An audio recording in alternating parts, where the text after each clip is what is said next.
শঙ্করপুরে চলে এসেছি সমুদ্র সৈকতের ধারে। কিছুক্ষণ ঘোরাফেরার পর খিদে পেয়েছে, তাই আমরা হোটেলের নাম হোটেল আম্রপালি।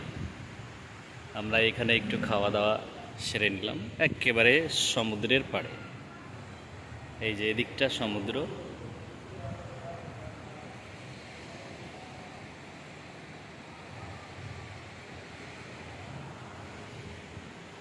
এর মধ্যে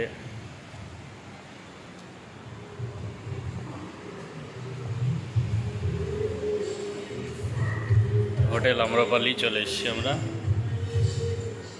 আফসা লাঞ্চ সেরে নিচ্ছে খাওয়া দাওয়ার পরে।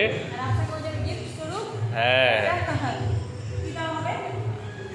কী দেওয়া হবে বাবা? আচ্ছা, জুস এখান থেকে নিয়ে নেব, আফসা নিয়ে নেবে।